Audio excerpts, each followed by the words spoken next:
Pradeep, I am sorry. तुम्हारे दिल का हाल मैं समझ सकता हूँ, पर क्या करूँ, नीता ने मेरे साथ रिलेशनशिप में रहना पसंद किया है, शैलेंद्र ने कहा। इसमें सॉरी जैसी कोई बात नहीं है, ये नीता का निर्णय है और उसे पूरा हक है अपनी जिंदगी का निर्णय लेने का, प्रदीप ने कहा। शैलेंद्र को आश्चर्य तो हुआ, पर उसे उसकी बातों से काफी राहत भी मिली। शैलेंद्र उसका बहुत ही प्यारा दोस्त था। संयोग से दोनों ही नीता से बहुत प्यार करते थे और करीबी दोस्त होने के कारण दोनों एक दूसरे से अपने दिल की बात साझा भी करते थे। कभी कभी तीनों साथ समय बिताते थे। दोनों ने नीता से अपने अपने तरीके से अपने दिल की बात बताई थी। नीता ने प्रदीप की बात का कोई जवाब नहीं दिया था और शैलेंद्र से प्यार का इजहार किया था। शैलेंद्र खुश तो बहुत था, पर इस बात को लेकर दुखी भी था कि प्रदीप के दिल पर क्या गुजरेगी। आज प्रदीप ने जब कहा कि उसे पूरा हक है निर्णय लेने का, तो शैलेंद्र के दिल को काफी राहत मिली। इसके बाद शैलेंद्र और नीता का प्यार परवान चढ़ने लगा। शैलेंद्र और प्रदीप की दोस्ती भी पहले की तरह ही चलते रही। नीता शैलेंद्र के साथ तो थी ही, कभी कभी तीनों का साथ साथ प्रोग्राम बन जाता था। तीनों साथ साथ घूमते, खाते, मूवी देखते और ऐश करते थे। इसी बीच शैलेंद्र को ऑफिस के काम से हैदराबाद जाने का आदेश मिला। शैलेंद्र हैदराबाद चला गया। वहां से वो रोज नीता से बातें करता था, कभी कभी वीडियो कॉल भी कर लिया करता था। प्रदीप से भी बीच बीच में बातें होती रहती थीं। उसे 1 महीने तक हैदराबाद में रुकना था। इसी बीच नोएडा स्थित एक रिश्तेदार के यहाँ किसी समारोह में जाने का न्योता मिला। मन ही मन वो बहुत खुश था। सोचा था कि नीता से 1 महीने के बाद मिल पाएगा, पर इस निमंत्रण के कारण पहले ही मिलने का मौका मिल गया था। पर उसके मन में एक आइडिया आया। वो बिना कोई सूचना दिए नीता के सामने जाने की योजना बना चुका था। शुक्रवार को शाम में ही वो फ्लाइट से दिल्ली आ गया। आकर अपने फ्लैट में रुका। दूसरे दिन सुबह नोएडा अपने रिश्तेदार के घर गया। समारोह में शामिल होकर वो शाम को वापस अपने फ्लैट में वापस आ गया। अब वो सोच रहा था कि नीता को कहाँ बुलाए मिलने के लिए। हैदराबाद से वो नीता के लिए मोतियों की माला लाया था। जल्दबाजी में उसे पैक कराना भूल गया था। पहले गिफ्ट पैक करा लूं, फिर नीता से बात करता हूं, उसने सोचा। वो अपने फ्लैट से मोतियों की माला लेकर नीचे उतरा। अपनी स्कूटी से वो दुकान की ओर गिफ्ट पैक कराने के लिए बढ़ा। इसी बीच उसने देखा नीता प्रदीप के साथ मोटरसाइकिल पर बैठी जा रही थी। वो बड़े ही रोमांटिक अंदाज में प्रदीप से चिपकी हुई थी। शैलेंद्र ने अपनी स्कूटी से प्रदीप की मोटरसाइकिल का पीछा किया। कुछ ही दूरी पर नॉर्थ इंडिया मॉल था। प्रदीप ने मोटरसाइकिल पार्किंग में जाकर पार्क की और नीता के साथ मॉल में प्रवेश कर गया। शैलेंद्र ने भी कुछ ही दूरी पर अपनी स्कूटी पार्क की और उनके पीछे पीछे चल दिया। वो इस बात का ध्यान रख रहा था कि प्रदीप और नीता उसे न देखें। प्रदीप और नीता सीधे तीसरे तल पर स्थित मल्टीप्लेक्स पहुंचकर टिकट ले अंदर चले गए। प्रदीप कुछ दूर खड़ा उन्हें अंदर जाते देखता रहा। उसकी समझ में ये बात नहीं आ रही थी कि जिस नीता ने उसके साथ प्यार का इजहार किया है, वो प्रदीप के साथ कैसे है। साथ रहने और मूवी देखने से उसे कोई आपत्ति नहीं थी, पर जिस तरह वो मोटरसाइकिल पर प्रदीप से चिपके हुई थी और रास्ते में भी उसकी बाहें पकड़कर उसे चिपकी हुई थी, उससे उसे दाल में कुछ काला लगा। शैलेंद्र ने तुरंत अपने मोबाइल से नीता को कॉल किया। नीता कॉल को रिसीव कर बोली, हेलो डार्लिंग।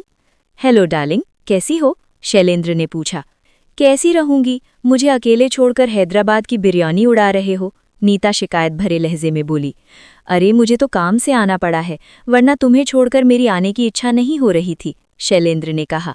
झूठ झूठ झूठ, नीता ने अदा से कहा। नहीं डार्लिंग, अब 2 सप्ताह की तो बात है, फिर आता हूं ना तुम्हारे पास। वैसे अभी क्या कर रही हो? शैलेंद्र ने कहा। घर में बैठकर बोर हो रही हो, नीता ने ऐसे कहा मानो उससे कितना नाराज हो। अरे बाबा, नॉर्थ इंडिया मॉल तुम्हारे फ्लैट से कुछ ही दूरी पर है, अभी नई मूवी रिलीज हुई है, देख आती, शैलेंद्र ने कहा। कुछ पलों के लिए सन्नाटा रहा। नीता ने कोई जवाब नहीं दिया। क्या हुआ नीता, मेरी आवाज नहीं आ रही क्या? शैलेंद्र ने पूछा। हाँ, बीच में आवाज ब्रेक हो रही थी, अकेले मूवी देखने में मजा नहीं आता, नीता ने जवाब दिया। अरे तो प्रदीप को साथ ले लेती, शैलेंद्र ने कहा। प्रदीप को तो तुम जानते ही हो, जब से मैंने तुम्हारे साथ रहने का निर्णय लिया है वो मुझसे खफा है, नीता ने कहा। अरे प्रदीप तुमसे खफा नहीं है, वो मानता है कि तुम्हें अपने जीवन का निर्णय लेने का हक है।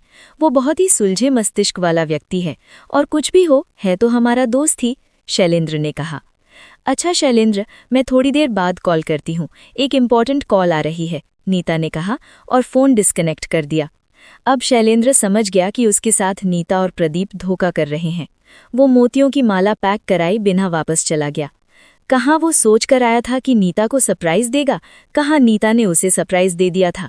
वो बहुत दुखी हो गया, चुपचाप अपने कमरे में लेटा रहा। 3 घंटे के बाद नीता का फोन आया। उसके मन में विचार आया कि वो नीता को खूब खरी खोटी सुनाए, पर संयम बरतकर रह गया। उसने बिल्कुल सामान्य होकर नीता से बातें की। वैसे उसके दिल में जो उथल पुथल मची थी, उसके प्रभाव से वो रोमांटिक होकर नीता से बातें नहीं कर पा रहा था। नीता ने उलाहना भी दिया, लगता है हैदराबाद में किसी से दिल लग गया है, इसलिए अब पहले जैसी बातें नहीं करते। क्या कहता शैलेंद्र? मन ही मन बोला कि जो छुरी तुमने मेरी पीठ में घोंपी है, उसके बाद पहले जैसी बातें कैसे करूं? प्रदीप से उसकी बात होती थी तो वो बिल्कुल सामान्य तरीके से बात करता था। 2 सप्ताह के बाद शुक्रवार को काम समाप्त कर वो फिर वापस दिल्ली चला आया। शनिवार का दिन था। उसने प्रदीप को फोन लगाया। हेलो, वापस आ गए? प्रदीप ने पूछा। हाँ, आ गया। तुमसे कुछ जरूरी बातें करनी है, आ जाओ, यहीं खाना भी खाएंगे, शैलेंद्र ने कहा। ठीक है, 1 बजे आता हूँ, प्रदीप ने कहा और फोन डिस्कनेक्ट कर दिया। ठीक 1 बजे प्रदीप हाजिर हो गया। इसके पहले ही शैलेंद्र ने खाना बनाकर तैयार कर दिया था। चलो खाना खाते हैं, फिर बातें करते हैं, शैलेंद्र ने कहा। नीता नहीं आ रही क्या? प्रदीप ने पूछा। क्यों, नीता के बिना हम साथ में खाना नहीं खा सकते क्या? शैलेंद्र ने पूछा। खा क्यों नहीं सकते? मुझे लगा काफी दिनों के बाद तुम आए हो तो नीता को भी बुलाओगे, प्रदीप ने अपनी बात रखी। नीता का किसी और के साथ अफेयर चल रहा है, शैलेंद्र ने कहा। क्या बात कर रहे हो? किसके साथ? प्रदीप चौंक गया। ये नहीं पता, पर उसके साथ वो नॉर्थ इंडिया मॉल में पिक्चर देखने गई थी, किसी ने मुझे बताया। छोड़ो ये बातें, चलो खाना खाते हैं, शैलेंद्र ने कहा। दोनों मिलकर खाना खाने लगे। प्रदीप असहज महसूस कर रहा था। जिसने शैलेंद्र को ये बात बताई होगी, उसने जरूर मेरे बारे में भी बताया होगा, वो सोच रहा था। किसी के साथ मॉल में पिक्चर देखने में क्या हर्ज है यार? प्रदीप बोला। पिक्चर देखने में कोई हर्ज नहीं है, पर बताने वाला बता रहा था कि दोनों बाइक पर ऐसे चिपक कर आए थे जिससे लगता था दोनों के बीच कुछ है। वैसे नमक ठीक है खाने में? शैलेंद्र ने पूछा। नमक ठीक है, प्रदीप बोला। इतना नमक है कि खाने वाले को धोखा देने पर नमक हराम कहा जा सके? शैलेंद्र ने पूछा। अब प्रदीप समझ गया कि शैलेंद्र को सब पता चल चुका है। वो बोला, देखो यार, जब नीता ने तुम्हारे साथ रहने का निर्णय लिया था तो मैंने कुछ नहीं कहा था। अब वो मेरे साथ रहने का निर्णय ले रही है तो तुम्हें भी कुछ नहीं कहना चाहिए।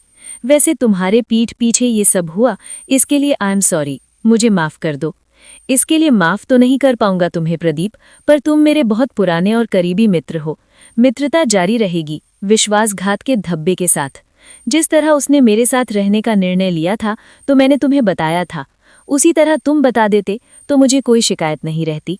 तुम मेरे दोस्त हो इसलिए तुमसे शिकायत कर रहा हूँ, नीता से मैं शिकायत भी नहीं करूंगा। बस तुम उसे बता देना, शैलेंद्र ने कहा। प्रदीप सिर झुकाए खाना खा रहा था। खाना एकाएक उसे बहुत बेस्वाद लगने लगा था।